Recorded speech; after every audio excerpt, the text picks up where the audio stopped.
শোনো, কি? আমি তোমাকে আর ঠকাতে চাই না। ঠকাবা কেন?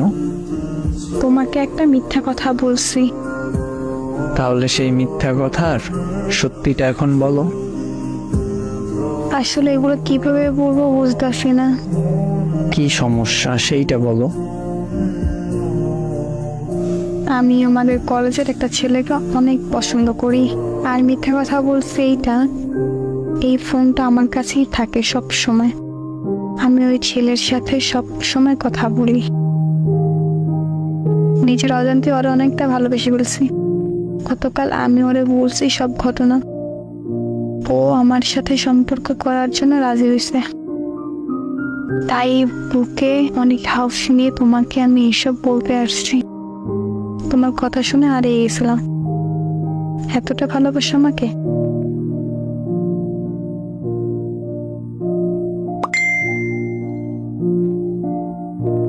ক্ষমা করে দিও আমাকে। একটা কথা কি জানো, মানুষ ঠকিয়ে কখনো ভালো থাকা যায় না। আল্লাহ ছাড় দেন কিন্তু ছাইড়া দেন না।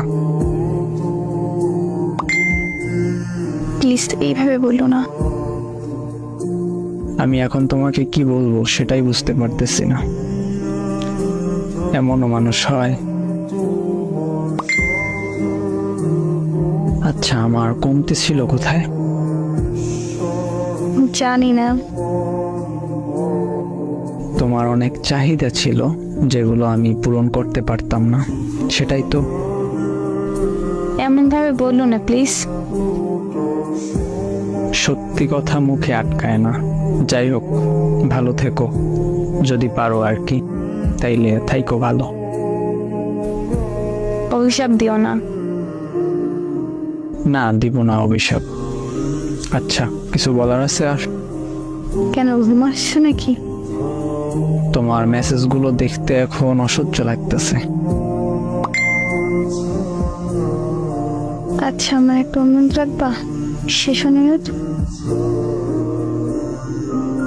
কি বলো? যদি রাখার মতো হয় তাহলে রাখবো। আমার যত ছবি আছে তোমার কাছে সবগুলি ডিলিট করে দাও। আমার নাম্বারটা ব্লক করে দাও। তুমি কি বোকা? তোমার মনে হয় তোমার ছবি তোমার নাম্বার আমার কাছে থাকবে? সব মুছে ফেলবো এখনই। আমার শহরে বেঈমান প্রবেশ নিষেধ। Good bye.